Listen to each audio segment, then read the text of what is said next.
everybody. It's Wednesday, February 26th, 2025. My name is John. I'm here with Jack. Yo, How you doing, Jack? doing well. Doing well. How about yourself? I'm doing okay. So there's a couple really big events that happened in the last week or two, and I thought it would make a good episode to talk about safety. We're gonna Safety call it first. safety first, because the big thing about crypto is staying safe. And part of staying safe means not losing all your money. Lots of ways you can lose all your money in crypto. It's Yeah, very just so you know, your camera is hot. My camera's hot. Oh, never mind. That's the. I gotta blink that out real quick. Maybe that's the problem. My Yeah. camera should be off. No, we're good. You're good. It was an old part. There's. It's not. It's. It was a window stuck on one screen from before you turned it off. Okay, It didn't have your face on there, anyways. It was like that's your. fine. It was like your ceiling, but then when I refreshed the thing, it was gone. Okay. Um. So the Bybit hack and the Libra scandal were two major events. Which do you want to talk about first, Jack? Maybe Bybit. Yeah, I think let's tee that one up first because we've spent the most time kind of between the two of us talking about it. Yeah. So Bybit was the largest heist that's ever happened in the world, ever, anywhere, in any kind of way. $1.45 billion was stolen by the North Korea professional hacking group Lazarus Group, um, which their job is to hack money from the computer systems around the world, both crypto and non-crypto. I think they've been doing mostly crypto because it's easier, uh, which we'll explain in a minute. But probably for their nuclear weapons program, or maybe to buy oil from Russia or whatever they're doing with the money, which is mostly just sitting on it. They're not doing anything with the money, but so they got it from Bybit, which is Bybit was one of the largest exchanges. I haven't done my research As to uh, how big? as to how big, but I think it was a top 5 exchange. Binance is the largest exchange, and I think Coinbase is number 2. And I think Bybit could have been number 3, 4, or 5. Like they're up there. Bybit was definitely up there, and I think what got hacked was their cold storage wallet, which had 70% of their clients' Ethereum funds on it. And so North Korea Lazarus Group, they did a so and that cold Number storage. seven. Number seven on the top. Whatever. Oh, Sorry to break your train of thought. what's number 7? Bybit. The 7th largest exchange. Yes. Okay. Um, yeah, I'm just trying to do like a quick recap of what happened. So yeah, they hacked it. So, and a few details I know about the hack. And again, I'm just an Uber driver. I'm not a computer scientist, so I don't know all of the details. But what I do know is that the UI, the user interface, what the signer. So it was in a multi-sig wallet. So at least 3 people needed to sign it, I think. And before, so Bybit was gonna make a scheduled transfer. They have cold storage wallets, which is what this was, and they have hot wallets. They have warm wallets. I don't know what the warm wallet is, but somewhere between hot and cold, I suppose.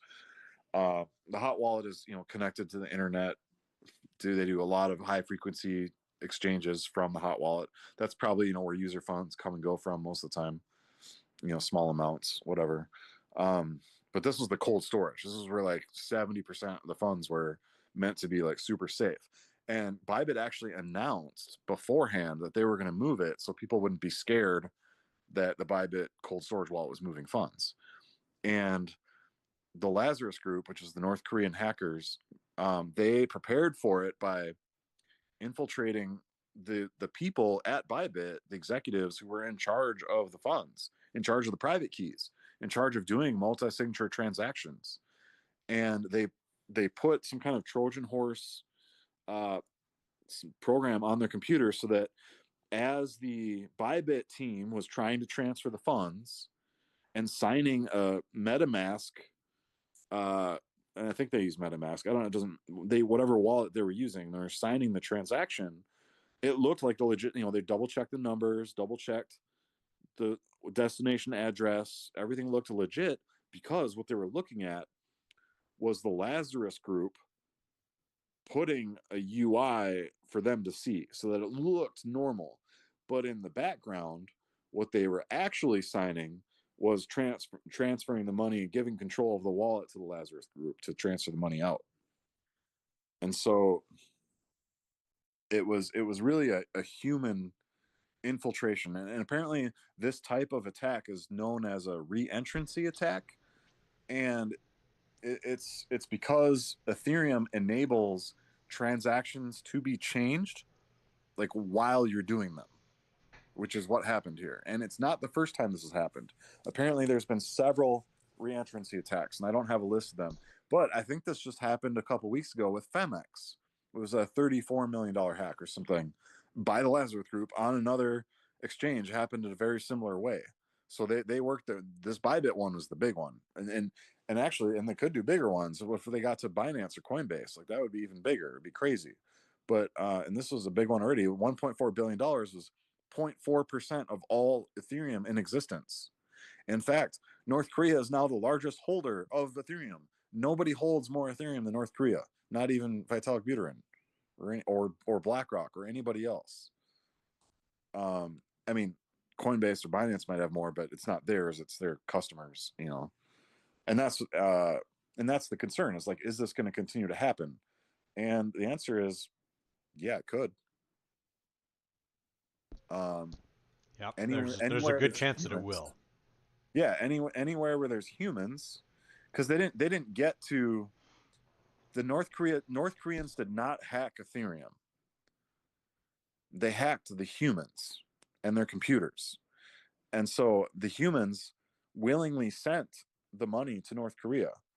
They just didn't realize that's what they were doing because their computers were hacked, and so they were looking at a North Korean interface that they thought was the regular interface. Yeah, I mean, for those of you who are, maybe not so technically inclined and are kind of wondering what the hell we're talking about, imagine, if you will, for a second, that you fired up your computer to watch the latest live stream of Crypto Curious from Zero to Hero with your two new favorite crypto commentators, John and Jack.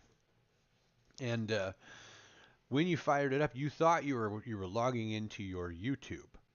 And that's what you saw when you looked. It just looked like every other time you logged into you pulled up your phone or opened your computer or whatever, turned on your TV, however it is that you're consuming the media. And it looks like what you always see. But in reality, what some hacker has done is taken, say, the U.S. bank account or Wells Fargo or Citibank or whoever you have your bank account with. They've taken their application's login and laid it behind the view of YouTube so that when your computer logs into YouTube automatically, it somehow allows them to gain access to your bank account. I don't know if that's Yeah, it's a pretty crude analogy, but I think that yeah, that maybe will help kind of understand what you're saying. yes. That's approximately what happened, and it's not the first time it's happened, and it probably won't be the last.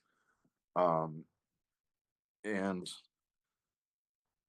so how does let's see, let's go down the list here. Self custody versus custodial. Okay, so this is a good lesson. In fact, I had $100 sitting on Femex about a month ago because I tried my hand at some day trading on Femex. I think I made $5, lost $5, and then lost interest. But I had $100 on there, and I was like, well, I'm not using this account right now. I should probably cash it out. And so I turned it into Solana and put it into my Solana private key wallet, and where it still is, and it's safe. Although Solana price is going down, but that's a different episode. And um uh You took self custody of your tokens, yes, and yes, and that's, by the way, if you want to know more about what we mean by self custody versus custodial, we do have a whole video where we did pretty much a deep dive into that.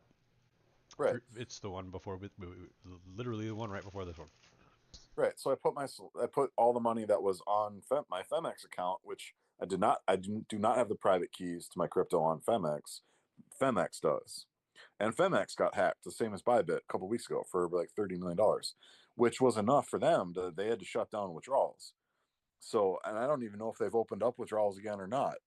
All I know is if I had had my $100 in there, I might have lost it, but now I still have it because I took self custody of it. Um, and with Bybit, so Bybit somehow is allowing withdrawals to still happen, and they're honoring. And I think they got loans to cover the missing 1.45 billion. I'm not gonna mess with Bybit, but like, And we wouldn't recommend anybody mess with Bybit either. And in fact, if you're especially if you're a U.S. citizen, um, that you should use the U.S. based exchanges if you're going to use probably more. exchanges. Yeah, probably more secure. Like Coinbase has been around. Coinbase and Kraken have each been around for about 10 years or longer without being hacked once. Both of them. Robinhood as well, I believe.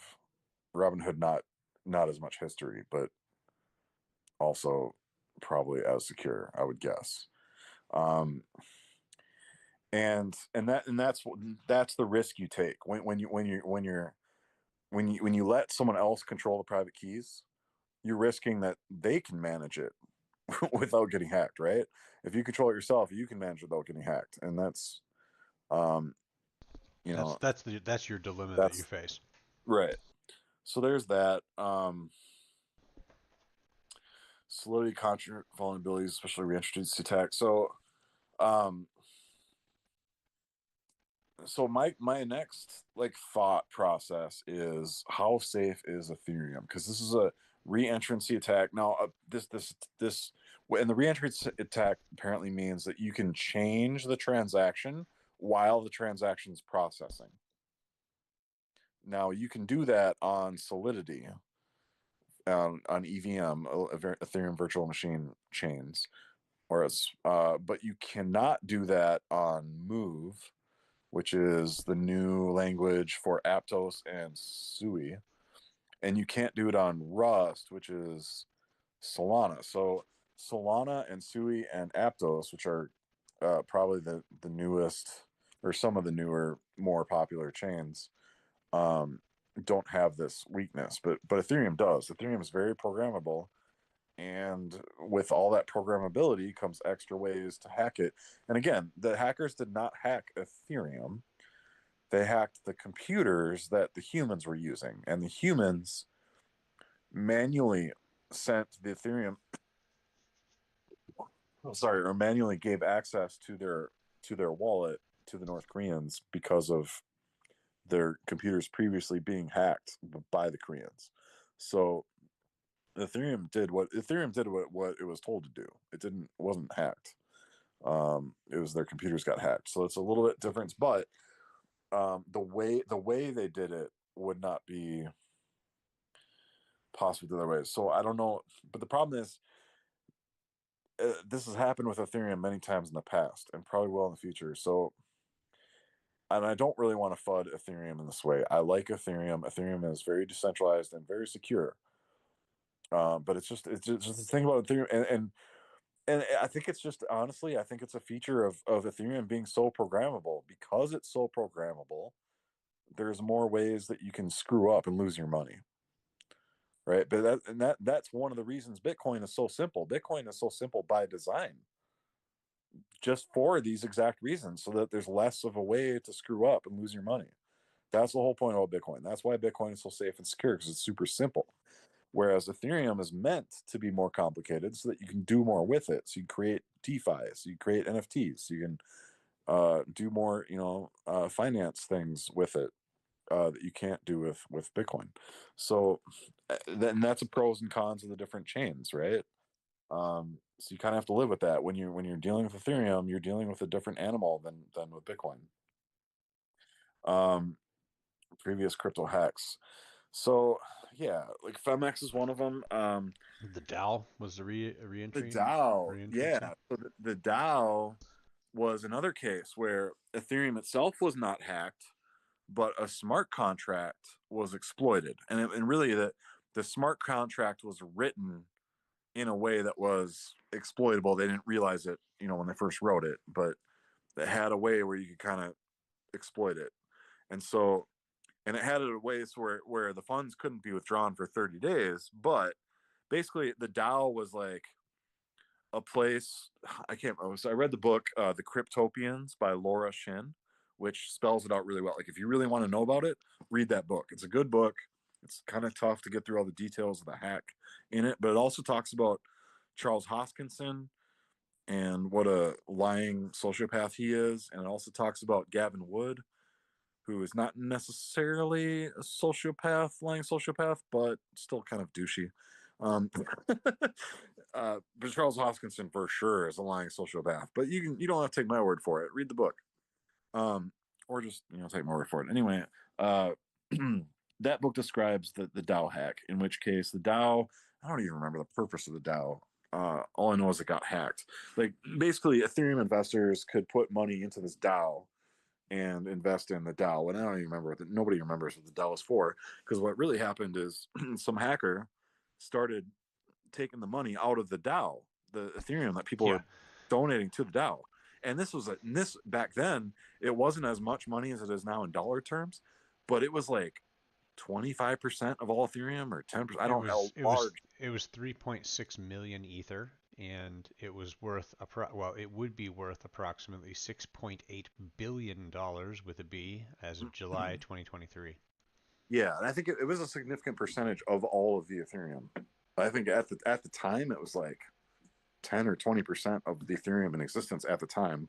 Even now, it would have been like 3% of Ethereum or something. It was a massive, massive amount of Ethereum. It's just this happened like in 2016 or something, or 2015 or 2016. So like Ethereum wasn't worth as much back then, but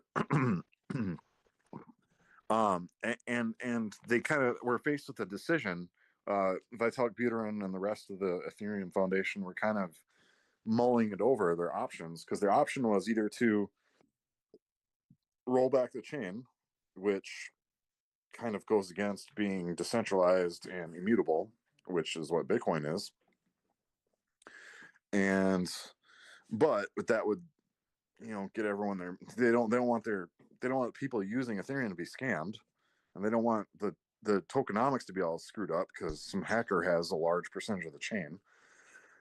And they did decide to roll it back and take the money back away from the hacker. So they hard forked the chain and fixed the smart contract of the DAO. And it was the smart contract of the DAO that had the exploit, and it was because of the way that specific smart contract was written. It wasn't because of smart contracts in general. Smart contract is another program, right, built on top of the Ethereum protocol, which is also a program in itself. But this is um, and it's just that specific smart contract was written poorly, or was just written with a loophole that the A person who wrote it didn't vulnerability. didn't, Yeah. didn't consider didn't consider like someone using it in a certain way. Like I mean, it was very scammy the way the guy did it. The hacker did it. I don't remember the details, but um, But you can and so certainly look it up. The internet's full of that yeah, information. yes, and Oh wait, look, there's this little link I can click. I've got it up right here. yeah, The DAO. yeah. Bang. So they hard forked the chain, and that's where Weird. Everybody Ethereum swear this Classic page came is from. around somewhere. Yeah, if you're wondering, if you're ever looking at exchanges and you're like, what is this Ethereum Classic? This is where Ethereum Classic came from, because they decided to fork the chain and take the hackers' money away from him, and they did that. And so they forked it, and so the new chain became what is currently Ethereum, and the old chain, which has where the hacker had his money, is Ethereum Classic. Where And they nobody, proclaimed code as law. yeah, and nobody uses Ethereum Classic. Nobody uses it. Nobody builds apps for it. It just sits there and does nothing. And do not invest in it. If well, you do what you No, want. not financial advice. Yeah, not financial advice. Do what you want, but like nobody uses it. No one's going to use it. No one builds apps on it. It's just a ghost chain. It's just a leftover from the fork. And the only reason anyone ever talks positively about it is because they own a bunch of Ethereum Classic, and they want you to buy it so they can sell you their Ethereum Classic. That's all it is. It's just basically a scam chain. Like there's nothing to it. Like it doesn't do anything. We'll never do anything. No one's ever going to build on it, and it it's owned by it's just owned by people who want scamming you, So like Charles Hoskinson. how does this affect market prices? How does this hack affect Oh, market prices? I'm 100% certain that this hack is why everything's going down right now. Bitcoin's going down, Ethereum's going down, Solana's going down, everything's going down. So you would say that this is not only affecting market prices, but crypto as a whole. Oh, for sure. Because the average person doesn't understand what the difference is between an exchange and a private wallet. They don't understand the difference between this human caused hack from anything. All I know is crypto got hacked. Crypto is not safe. Me with sell my crypto and get the fuck out. That's what everyone's doing right now. Um, Everyone's just panic selling because they're just realizing, oh my god, crypto's not safe. Crypto's not safe. Crypto's not safe. Hack, hack, hack, hack, hack. Crypto's not safe. That's the beginning and end of people's knowledge. And if Well, that's your knowledge, like don't get into crypto in the first place, right? Or again, not financial advice. You do whatever stupid shit you want, but do stupid shit, win stupid prizes, right? Like buy the top, sell the panic fear, lose money, right? That's what everybody's doing, and it's understandable. It's human nature, right? I'm not trying to make fun of them. which is It's why not you see so like I have much those things. negative sentiment out there right now Yeah, is because of this, because it's price go down, hack bad, hack unsafe, crypto not good, you know. Sell my crypto at a loss, get away from it as quick as possible, and just thank God I didn't lose more. yeah, That's kind of the sentiment that's out there, I feel like. definitely. And yeah, so we're in the middle of that fear, and I think it's going to continue for another few days or weeks, maybe months. I don't know. Sure. This is definitely, to me, what's going on right now is exactly the same as what happened in the 2021 bull run. Remember that big crash? It went up to 64,000 in like April or whatever, Mm-hmm. and then Elon Musk was like, "Oh, I'm not gonna take Bitcoin for Tesla anymore. For if you want to buy a car, you can't buy a car with Bitcoin anymore, and I'm not holding Bitcoin for my company because somebody said it's bad for the environment, right? Like he bought into the environmental FUD, or a bunch of people who own Tesla stock who were buying into the Bitcoin environmental FUD were telling him to sell, not deal with Bitcoin. So then Bitcoin took a big dump and stayed down, went all the way down to 28,000 from 64. It crashed all the way down to 28,000 and stayed there for like the whole summer until finally, I think in near the end of July, Jack Dorsey and Kathy Wood did a Zoom call with Elon Musk, trying to discuss crypto with him, and uh, and they got Elon Musk to admit that he invests in Bitcoin, Ethereum, and Doge, and that he would look into more. And they tried to explain to him the facts about Bitcoin and other things, but he wasn't very receptive to them. And but it kind of that kind of sparked the bull run again up to 69,000. It was short lived. The top was in November, but of that year. But I think that's where we're at. We're at that lull. Like we just had a big run up from 15,000 to 108,000 or 109,000, whatever it peaked out at a couple weeks ago, or the election, whenever the top was. Yeah, But that was a 56% drop in 2021 when that happened.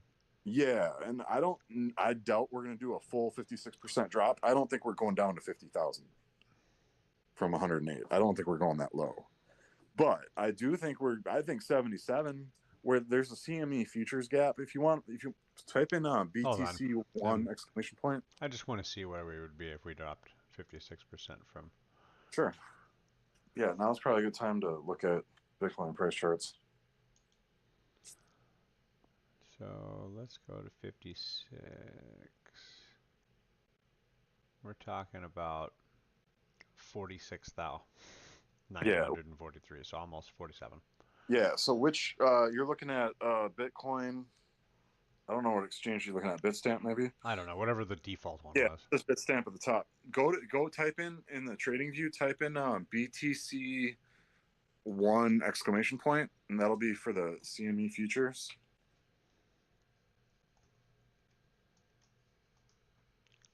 Did we get the right chart? And then put it on daily candles or weekly. Well, which one? Just do weekly. I think you can see the gap on the weekly. Right here? Yeah, the gap right there. Yep, that's the gap I'm talking about. I think we're going to fill that gap. We're already halfway there, right? Like most of the way there. Like I think we're going to fill that gap, and we could go as low as the tops. We had that long consolidation from March through the end of the year of 2024. Mm-hmm. Yeah, I think anywhere in the top of there, like the tops around 73, 72, something like that. I think we could go that low, but I think we're at least going to close that gap. But I think the gap's at 77. I think we're going down there.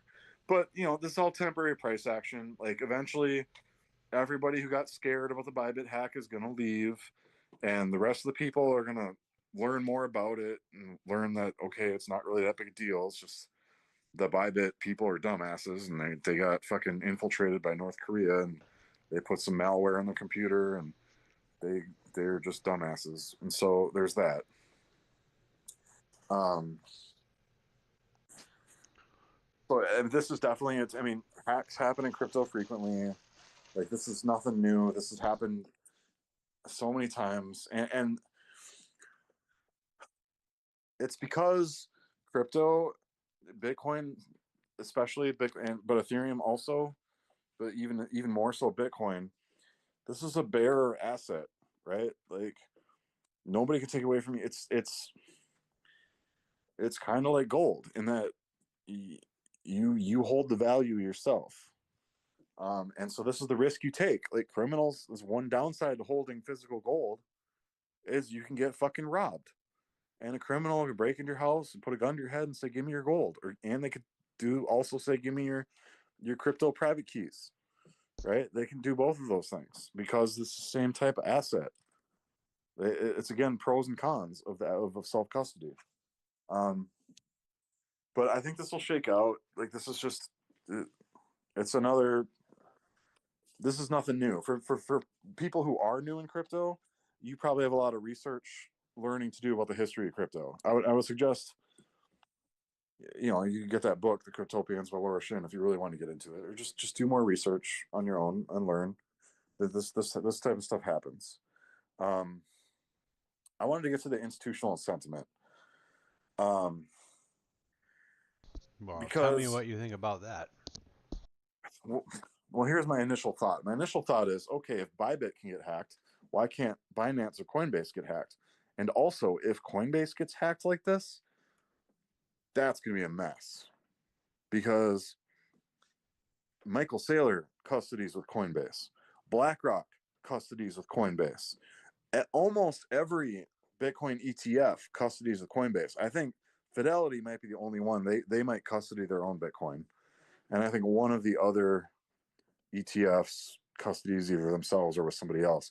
But almost everybody else, including BlackRock, and I think even Grayscale. I think Grayscale custodies with Coinbase too. I'd have to double check. But like Grayscale, BlackRock, Michael Saylor, MicroStrategy, all these people custody Coinbase. If Coinbase gets fucking hacked, it's going to be way more than $1.45 billion, and it's going to be a way larger percentage of the Bitcoin or Ethereum or whatever it is. Like, so that's why I don't even like leaving my money on Coinbase because the Lazarus Group is going to go for Coinbase eventually, and they might not succeed. Maybe Coinbase is better security, but humans be humans. And if the North Korea can trick the humans, doesn't matter how good their multi-signature cold storage security is. If you trick the humans, the deed is done. So, and how are institutions going to feel about this? I mean, already institutions are wary of crypto, right? Institutions have been wary of crypto this whole time. To them, to the institutions, I think this is par for the course. Honestly, they're going to be like, "Yep, that's crypto. That's the game we're entering. We get it." Like, this is not going to be. This is a surprise. New retail is going to be surprised by this. New retail is going to be like, "Oh my god, it's not safe. Run away, run away, run away." Institutions are going to be like, "Yep," because institutions did their homework, right? Institutions don't jump in without doing their homework. They did their homework. They know there's hacks of exchange, and this is not a hack of Ethereum. This is not a hack of crypto. This is a hack of some corporation, right? Bybit is a company that runs a centralized exchange, and employees got hacked. So that's the difference, and I think institutions do understand that difference. I don't think there's a single institution out there panicking. Now, I'd be panicking if I was Coinbase. If I was Brian Armstrong, I'd be like, "Oh my God, let's triple down on our security. We do not need to be doing this." And if I was Michael Saylor, I'd be sweating. If I was Michael Saylor, if I was, uh, I'd be wondering if my MicroStrategy Bitcoin was safe. If I was Larry Fink, I'd be wondering, like, dude, if Coinbase loses, and the thing is, it's all insured, right? Like, there's some insurance company that says, okay, if Coinbase loses your Bitcoin, like, we'll cover it, right? Like, no one's losing their fucking money. But, if you lose the Bitcoin's gone. So, like, that is a big deal. Like, it's not, to me, it's not a good idea to have, like, a significant percentage of all of Bitcoin just sitting on Coinbase. Like, that's dumb. Like, what if North Korea, I don't know what percentage of the Bitcoin blockchain Coinbase is custodying, but it's got to be 10 or 20%. And of course, they don't own any of it, or they do own some themselves, but most of it is, other people's Bitcoin they're custodying for other people. But what if North Korea gets like 10 or 20% of all Bitcoin, that kind of makes the chain useless. Like you can't be using it as a global reserve currency, and now North Korea is the richest country on the planet. Right. No one's gonna do that. No one's getting that would it would That would end Bitcoin. it It would would end. make the yeah make it valueless. Yeah, it would have to be like, okay, well, Bitcoin's done. Now I guess we'll use Bitcoin Cash or something. I don't know, Hmm. right? Like or we'll use Litecoin Yeah, or Dogecoin, right? Well, Litecoin was right all along.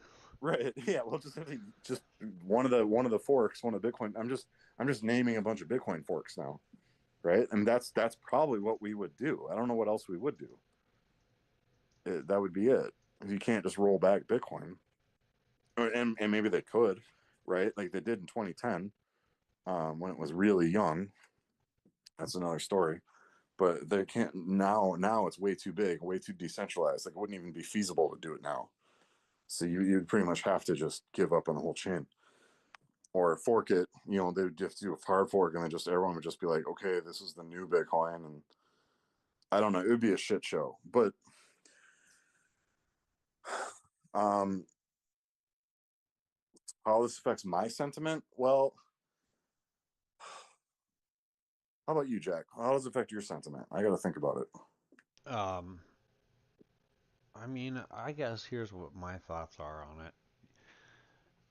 Whatever, like Bybit has been a popular exchange for the last few years, and I don't really know why they became a big deal or why a lot of people started using them. They're number 7 on the list as we looked at earlier, but I don't know why they are. I just know that at some point in time, a bunch of the crypto talking heads all started to mention that or offer a exclusive members discount to trading fees at Bybit, or sign up bonus when you log on to Bybit, or some other exchanges too. But like all of a sudden Bybit showed up in the rotation of like all of the crypto, you know, uh, Influence. creators. Yeah, well, not necessarily influencers, but creators um, that I kind of paid attention to. It seemed like all of them were like, oh yeah, here's your Bybit discount, here's your Bybit thing, and it just and then all of a sudden, fast forward a couple years, and Bybit gets hacked for the largest hack ever. Yep. And my thinking on the matter is that it's always the really popular exchange, it seems like. Mt. Gox was like the only one, so it got hacked. Maybe it wasn't the only one, but if it wasn't the only It one, was it was popular. it was the largest exchange at the time. Yeah.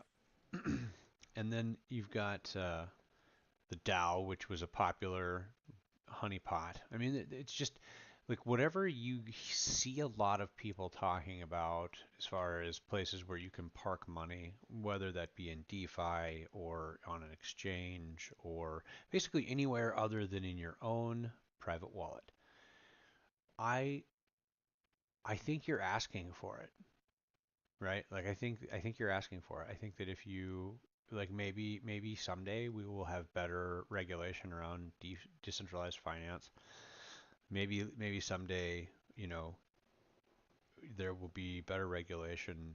Uh, but at the same time, maybe that's not what you want. Like maybe you don't want so much regulation that like people can stop your crypto from getting stolen, because then that means that the government can take it. So you know, I mean, it just kind of depends. Like, you've got this balancing act. My sentiment's fine personally, right? Like this is no big deal.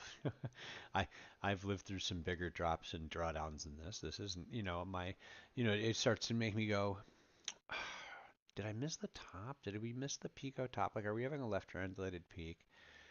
And I just missed it, you know, you know. But I don't know. I think there's a lot of evidence to suggest that that's not the case. So my sentiment's pretty fine. You know, I mean, it's just another day in crypto to me. Um, Yeah, I agree. Like I think that there's going to be another top coming yet, just like there was in 2021. Hopefully, hopefully it doesn't just go to 112 and then we're done, right? mm, Hopefully it goes higher than that, but it right. might not. And I think 120, 125 is about what I thought it would go to while we were still in the bear market anyway. So that might be all that we do. It's probably going to look a lot like 2021, honestly, Okay. 2025. And yeah, to me, like the more, yeah, I was thinking while you're talking, like, you know what? Not your keys, not your coins. This is more of the same shit, right? FTX, Celsius, like you name it, right? Like Femex, Mount Yeah, Gox, Quadriga. it's Not your keys, not honeypots. your coins. It's Like, honeypots, and yeah, yeah. places you can put your money. And The if whole you point of crypto, this is the whole point of crypto is decentralized self custody. It's the whole point. That's why we're doing this. And if you're not willing to do it, go buy Apple stock, bro. Right? You don't have to invest in crypto. And or go buy MicroStrategy, right? Buy some sure, leverage Bitcoin if you don't like sure, if you don't want to self custody, right? Go buy some yeah, stocks. yeah. Like you go buy the Bitcoin ETF, but like that's the whole point of crypto is decentralized self custody. If you don't understand what that means, you got some homework to do. And if you don't want to do your homework, well, don't come crying to me when When you get your money you lose taken your from you. crypto. Yeah, like you got. I mean, the whole point of crypto is self responsibility. And if you're not responsible enough, well, then that's all there is to it. So yeah, I think I'm yeah, like my sentiment is the same as it always has been, unchanged. Not your keys, not your crypto, like that's it. And I think we should move on to Libra because I think that's the whole lesson of the whole thing. It's not your keys, not your coins, and the lesson gets learned over and over again. The beatings will continue until morale improves, and mistakes get made, and that's okay. There's no humans make mistakes, but the way you move past it, one of the ways to move past it is to learn from that mistake and change your behavior. If you continue to custody your crypto with somebody else, you're going to continue to lose your crypto. So custody it yourself, and then it'll be safe. Yeah, I think. Any last thoughts on Bybit before we move on to Libra? No, Libra actually is Argentina's $4.6 billion crypto scandal. Yep. Okay. So there's this dude named Hayden Davis who is part of, I think, Kelsier Industries or something. Where Hayden Davis is like just part of his crime family. Like his dad, his brothers, like they're all doing crime. They do scams and crime all the time. Like that's just what they do. And apparently, he talked. He had an interview with CoffeeZilla, which I highly recommend. Was watching the Hayden Davis interview with CoffeeZilla. I've It's seen about an part hour of it. long. It's really good. It's really really good. He basically outlines Hayden Davis is the bad guy. He basically outlines like how they did the scam and how they've done it before, including on Melania token, which Libra is just connected to President Javier of Argentina. Melania token is connected to the First Lady, right? Hmm. And he might be involved in Trump coin too. He said that. In fact, he said he mentioned Trump coin as well on that interview. He said some about $500,000 worth of Trump coin was pre-sold before it ever got launched on Pump.Fun, they sold $500,000 or $500 million of it or something, $500 million of it to, various insider investors, right? So like, and Trump said on its face, right, that 80% of it is locked up, and that we're only dealing with 20% of it, so 80% is going to get dumped on you, right? But Melania like got dumped right away, and so did Libra, and that's what this coin is. This scam is where, first of all, they own a bunch of the coins already and sell it, and also they snipe their own coin. So when the coin got released on Pump.Fun, they had they know the contract address already. So the second it gets released, they're buying a bunch of it at the starting price, and then they go ahead and sell it Which drives the price up, right? yeah, that just them buying it, sniping it right at the start, that by itself increases the price. But then other buyers come in because the president of Argentina is tweeting about it with the contract address, so people are buying the Libra token, thinking they're doing something good for their country, and then Hayden Davis starts selling the crypto that he bought, the coins, the Libra tokens he bought right at the start, sniping his own, and he justified it by saying, "Well, other people are going to snipe it anyway, so we're just sniping it first." Like, um, it's ridiculous. Like, and um, how this affects meme coin sentiment. The big deal about this is, so I already knew this was happening because I'm pretty deep into crypto. I already knew that meme coins are getting sniped, and I also know that meme coins are valueless. One of the things Hayden Davis says is like, there's no difference. He's like, Bitcoin's a meme coin. There's no difference between Libra and Melania and Bitcoin, and that's patently false. I just want to speak against that right now before we even move on. Bitcoin is not the same as a meme coin. Bitcoin is not a meme coin. And here's the difference. Bitcoin is a decentralized, immutable ledger. Let me break that down. Ledger means like basically an accounting sheet, right? Now, accounting companies are worth money, right? There's in fact there's like the top four accounting companies. E&Y is one of them. Uh, those companies are worth money because they perform auditing services. You can keep track of your money through those companies. They provide a service. Guess what? You can keep track of your money through Bitcoin too. Bitcoin's providing you a service, so you know where your money is. Your private keys, that's where they are. That's where it is. And unlike those accounting firms are corporations. You have to trust when E&Y does an audit, everyone just trusts that they did it right. And they probably do, right? That's their job. That's what they do. They do it right. They have a reputation to uphold, right? But you're trusting humans. Whereas with Bitcoin, you don't have to trust any humans.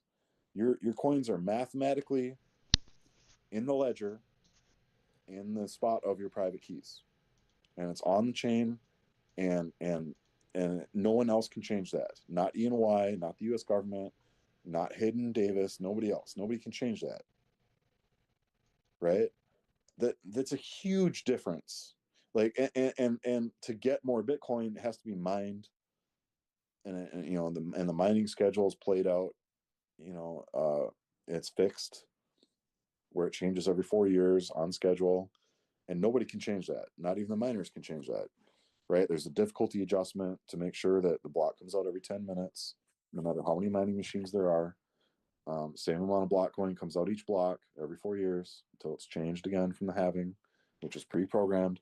It's very different from a meme coin. A meme coin does not have its own blockchain at all, right? In fact, Melania and Libra, these two meme coins we're talking about, and Trump, all three of those coins are on the Solana blockchain. Now, Solana is different from Bitcoin, and Solana is also different from a meme coin. Solana is also not a meme coin. Now, plenty of meme coins exist on Solana, on the Solana blockchain, but the Solana token is not a meme coin the same as the other tokens are, because there's only one way on Bitcoin. There's only one way. If you want to use that decentralized immutable ledger, if you want to use it, you got to pay up. And do you pay cash? No, you don't. The only way for it to exercise the privilege of making a transaction on the decentralized immutable ledger that is Bitcoin is to pay the miner in Bitcoin. That's the only way you're going to make a transaction. That's the only way you're going to use that ledger is to pay. You got to pay a bribe, a tip, basically, to the miner that's mining the block. You got to tip them, and they only take Bitcoin. That's the only way you can do it. That is the use case for Bitcoin, is to so that you can tip the miner to use the ledger, and any money you have on Bitcoin is safe. And same thing with Solana.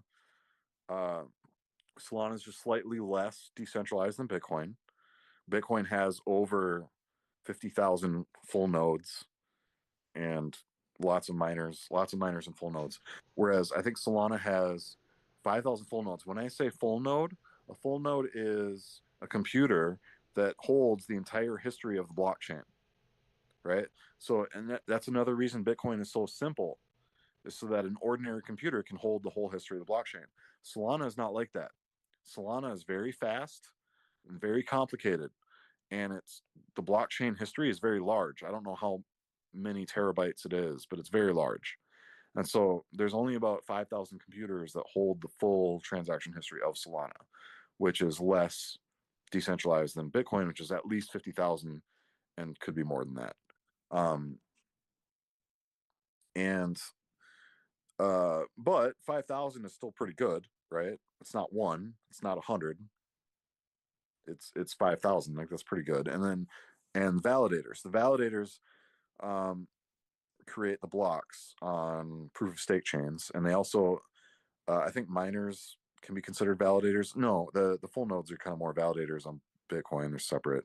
Miners create new blocks. Validators validate that the blocks are valid on Bitcoin proof of work. On proof of stake, Solana, um, and I'm going a little bit too far into details here. We're not really discussing the difference proof of stake, proof of work.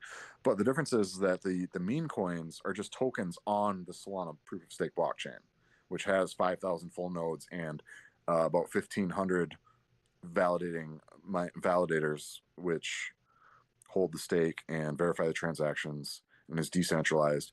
Whereas the token is just one of the Trump, Melania, and Libra tokens are all examples of some of those things on the Solana blockchain, including NFTs and the Solana token itself. And if you want to make a Solana transaction, there's only one way to do it. You gotta tip, and you tip in Solana, and that's it, right? So it's just like Bitcoin. If you want to make a transaction, you gotta tip in Bitcoin. On Solana, if you want to make a transaction, you gotta tip in Solana. It's a lot cheaper on Solana, but you still gotta. You can't have it be zero. Good luck getting your transaction go through if you make the tip zero. I make it small. I make it like 0.002 cents or something, or $0.002, and I make it a 2/10 of a cent, and I make the slippage like 0.02% or something small. I make it small, and sometimes my transactions don't go through, and I just send it again. I'm not paying more than that. I'm kind of a cheapskate, but um, um, but usually goes through fine. And whereas the meme coin, no one's your meme coins are not required to make a transaction, right? Meme coins, they're just junk, right? It's just junk. It's like even tickets at the arcade that you win in skee ball and you can go buy a prize. At least you can go buy a prize with it. You can't even buy a prize with these meme coins. Your prize is, oh, I'm a dumbass. That's your prize. Right? like they're referred to as collectibles. They have no value. They just you collecting Trump coin because you like Trump, right? That's the difference. So I spent a long time, but that's the difference, which is important because not everything is a meme coin. And I think this affects meme coin sentiment because meme coin people are finally understanding now that Hayden Davis spelled it out on CoffeeZilla. He spelled out the scam, and now people are like, "Oh, I've been getting scammed this whole time." Like, they're just figuring it out now. So like all meme coins are down 90%. That dude must stop Murad. He already sold all as far as I saw something. I don't know if it's true or not, but he sold all his holdings over the counter. But I don't know. He's still posting stuff at Twitter, so who really knows what? That's not really important whether he did or not. I don't I don't even know care. who. I have no idea who you're talking about. He's just a meme coin guy. It doesn't matter. KOL meme coin guy. But Yeah, how it affects meme coin sentiment is meme coiners are understanding finally that meme coins are dumb and meme coins are a scam. And so meme coins are down 90%. They're probably going to go down another 90% next week. And they're probably going to go down another 90% after that. And then they're probably going to go up 1,000x. I don't know. That's what meme coins do, right? Um, but, these meme coins, if you don't know what the token supply is, the token supply is usually held by whoever created it or whoever sniped it, and they're dumping on you. That's how it works. Um, how this affects Solana. So the narrative for Solana has been during this meme coin season that is kind of ending now, or that we're in the meme coin bear market now. But while we were in the meme coin bull market, the narrative for Solana is if you want to get into meme coins, you go on Solana. That's where the action's at, right? There was some action on Base, the L2 of Ethereum, owned by Coinbase, centralized garbage. But there's meme coin action there. AVAX, Avalanche tried to have some meme coins. I think there's even a couple of meme coins on Sui. Every blockchain wanted to have meme coins, but the real action was on Solana because Solana is the best. Is the best liquidity, is the best user experience, UX, has the best, has low fees, is fast. Like it's somewhat decentralized. Like everybody was having a good time, and Solana was the meme coin casino. So now, if meme coin sentiment is down 90 to 99%, 90 to 99%, and nobody wants to trade meme coins anymore. And sure enough, the trading volume on Solana is down. I think it topped. I think that the trading volume topped during Trump coin, and since then it's down more than 50%, like 60% or something. It's down a lot. Now the volume on Solana is still more than the volume on any other chain, and might still be more than every other chain combined. It's still a lot. And that's what I'm saying. Like Solana is not dead. Solana is not going to zero. Solana is a big deal. And all this meme coin activity on Solana proves that Solana would be a viable chain for real world assets. Now, are real world assets going on Solana? Not necessarily, but they could. They could go elsewhere too. And I think a lot of real world assets are going to be on centralized uh, blockchains that the issuer can control because they want to be able to control it. They don't want it to be decentralized, immutable. But if somebody wants their real world assets to be on a decentralized chain, Solana is a good choice. And the meme coin frenzy proves that it works. Solana works. It's fast. It's smooth. It's cheap. It's secure. I mean, Solana didn't get fucking hacked. Like Ethereum's UI got again. It wasn't Ethereum that got hacked, but the reentrancy attack, the route that they took is not even available on Solana. So there's that. Um, And so I think Solana is getting beat up right now. Ethereum's getting beat up. Solana's getting beat up even worse. Like Ethereum's getting beat up because of Bybit. Solana's getting beat up because of Libra. The meme coin market's getting beat up. Sentiment is down. Some Crypto guy, as a whole. yeah, some guy killed himself on a meme coin live stream. Yeah, yeah. I wanted to protect myself from the trauma of that, so I didn't dig deep into it. From what I can tell, the guy basically said, "If I die, make a meme coin for me," is basically what he said. Hmm. And he was playing Russian roulette with himself, but he was playing to win because as far as I know, he pulled the trigger 3 times. He was playing to win, and he won on the third try. He won. So and so that sure enough, somebody made a meme coin out of it, and sure enough, the meme coin got rug pulled probably. Like I don't know, like like it's a shit show, and other things. Pump.fun, when Pump.fun first started, they had fucking live video streaming on Pump.fun, and crazy shit was happening. People were like abusing children on camera and saying, I'm not going to stop abusing this child until the market cap gets up to 5 million or whatever, right? Like that's just an example, and I think that exact example pretty much happened. Like they would have a live stream, they'd have like a homemade sign that would say, I need the market cap to be this much, or I'm not going to stop what I'm doing. And they're doing crazy shit.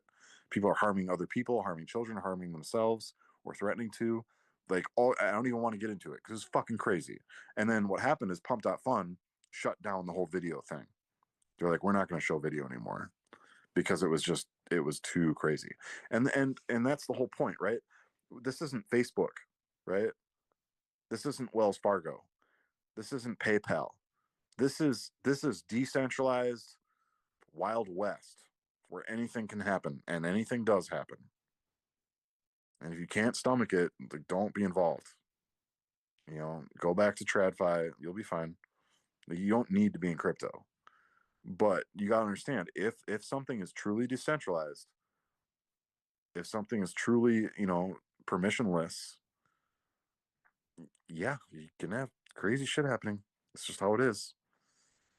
Um, so it's and that shows the dark side of this. Like there is a dark side, right?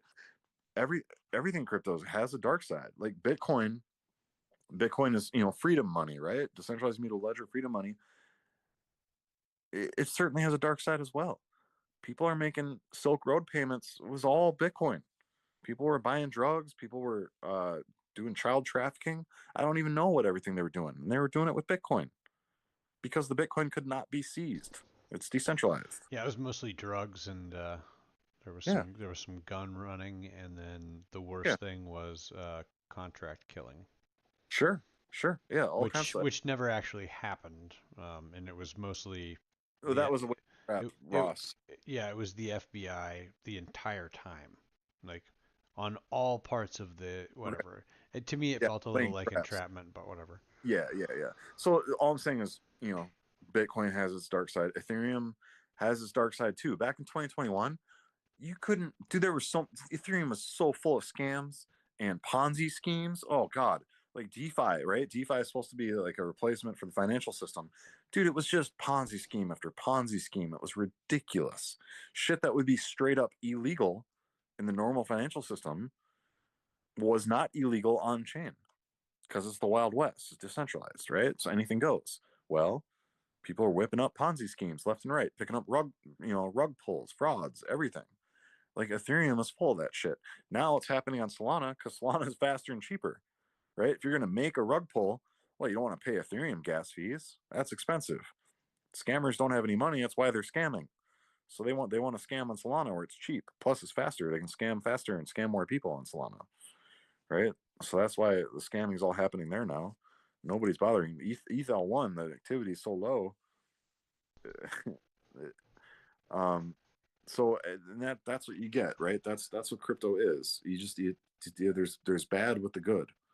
If it's truly decentralized, if it's truly permissionless, it's truly trustless, it's gonna have bad things happening. And my whole point is, to me, like the cops are too lazy to do their job, right? Like if someone's doing money laundering, go arrest the person doing the money laundering. If someone's doing something illegal, extortion, or if someone's harming somebody else for money on chain or whatever, you go find the person wherever they are and arrest them. They're doing crime, right? It's as if people are like, oh, no one's doing crime. People are doing crime with the U.S. dollar every day. Most illicit Right. payments are done with the U.S. dollar, not Of with course. anything other than that. Right. Or gold. No, no, And actually, it's like I think it's like 90% of oh, the I'm sure. illicit activity is paid for with the U.S. dollar. Yeah. If I'm going to do some crime, I want to get paid in cash. Yep. Like, duh.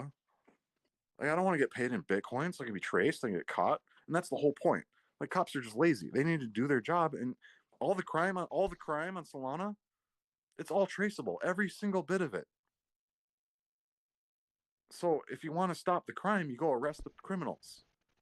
Just making. Oh, we got to change the chain so we can't allow crime on chain. Like, dude, no. Well, there's you know That's what Wells Fargo is for. this That's what is PayPal's for.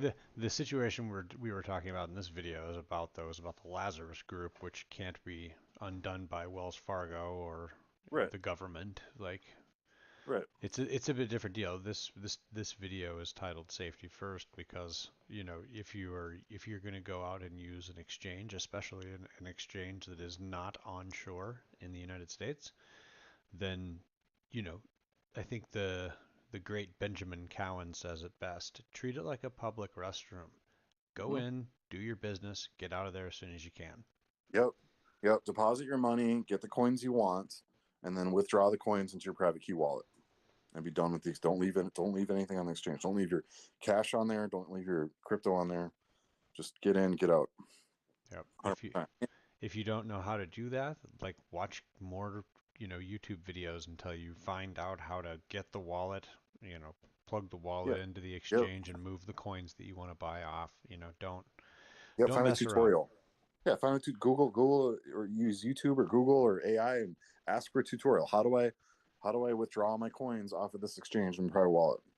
Right. Like you got to take responsibility and do the action. So how this affects crypto as a whole. Again, this And the by the Libra way, we're stuff. we are over an hour at this point. Okay, yeah, I'm try to wrap it up quick. So, um, crypto's always been full of scams from Bitcoin to Ethereum to Solana. Crypto's always been full of scams. That's the nature of the business. When you have it be permissionless, trustless, and decentralized, there's going to be every kind of crime. But it's the criminals causing the crime, right? Like criminals are doing crime with the U.S. dollar as well. In fact, much more so is our point there. And how this affects Trump.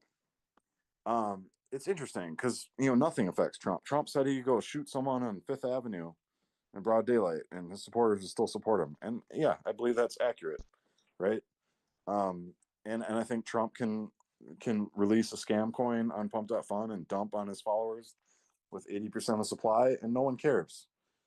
And it's the Teflon Don, right? Like nothing sticks to him. Like he can dump on his followers Trump token. He can have his wife dump even harder with Melania token, and no one cares. But the president of Argentina, I don't want him dumping on me. Fuck that guy, right? How this affects the U.S. government? Well, all these fucking crybabies who lost their money in meme coins are now running to their congressman saying, "Oh, we got to regulate crypto because I lost money because I'm a dumbass because I bought some meme." Like, dude, who would have thought Chill Guy was going to go down? I thought Chill Guy was the future of finance. What about Fart Coin? Future of finance right there. I mean, I thought that was a sound investment in that Fart Coin I bought. Right? Like, get the fuck out of here, dude. How this affects me? Like, again, so part of crypto is there's so many ways to lose your money. You can get hacked. You can buy a shit coin. Like, you gotta.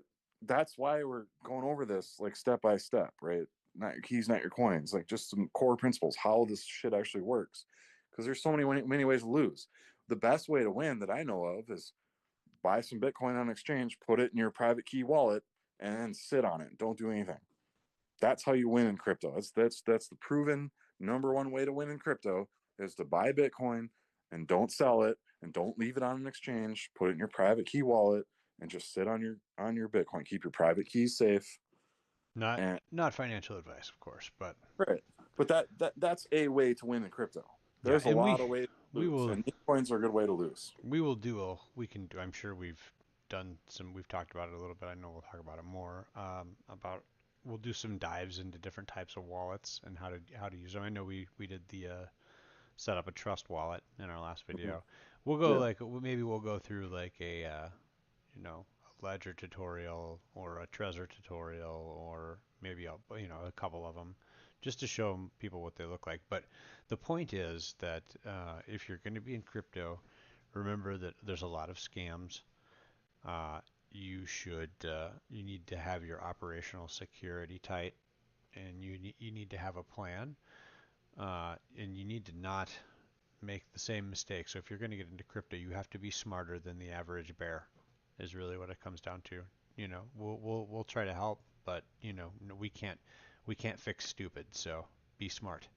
and And 99.9% of crypto is garbage. And if you invest in garbage, you're going to lose money. So like, if you want to be safe, you stick with the blue chips. In fact, probably should just stick with Bitcoin until you learn better. Like you got to know what you're investing in. You can't just invest in garbage and expect to win. Like how easy do you think this is? It's not that easy. well, it's tough when you see people that are like, "Hey, I just made $20 million because I bought 300 million fart coin." Right. And they just happened to catch it at the right time, and now they're buying Lambos. So it's people read stories like that and they're like, that's what crypto is, but it's not. That's like, Well, and it can be, but you got to work on your timing then. yeah. Like you need to learn technical analysis so you can buy low and sell high. You got to learn where these coins are coming from. You got to know what you're buying. You got to know when you're buying. You got to know who else is buying it, who else owns it, who controls it.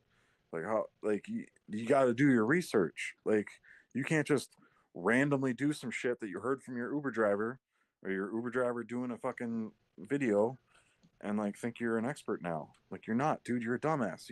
Like most people, like if you haven't done 100 hours of research on crypto, you're a dumbass. All right, that's You, we don't need to call people dumbasses, especially the ones watching our show.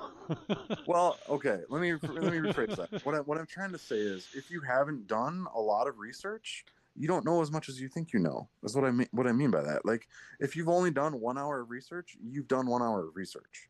You need to do hundreds, if not thousands, of hours of research to fully understand this. Now, does that mean do you need to fully understand it to invest in it? No, but you're gonna do better.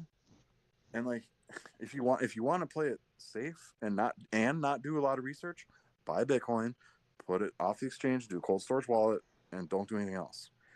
If you just do that, not financial advice, but if you want to win now, and a lot of people are like, "Oh, I missed the boat on Bitcoin." We have not missed more than 10% of Bitcoin. Bitcoin's going to keep going up the rest of our lives because the government is going to keep printing money the rest of our lives. Bitcoin will continue to go up in value. That's the whole point of it. Even versus gold. The whole rest of our lives, 2% of gold comes out of the ground every year. The amount of gold above ground doubles every 30, 35 years or so, 36 years, something like that. So, like, but the supply of Bitcoin is not going to double ever again. There's already 19 million Bitcoin out in the wild. There's only ever going to be 21 million. It's not going any higher. That's the supply of Bitcoin is fixed. It's the whole point. And so, all you have to do is buy as much as you can and hold on to it. That's all you have to do. It's not any harder than that. And if you read the Bitcoin standard, you'll understand why. But you got to put in the work or not. You can buy Bitcoin right now and not put in any work. You can do that too. You'll probably do better than most people that are doing all this work trying to get ahead on meme coins or whatever they're doing. You know, they're I'm they're pulling the lever on the slot machine.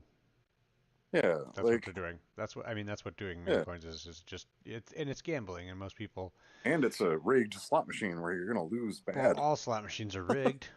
Right, but it's rigged really bad. I mean, they're all rigged really bad, dude. That's the point. Like, Right, they're right. they're a That's- they're a vessel to funnel money from the stupid to the house. Like yeah, that's what yeah, they are.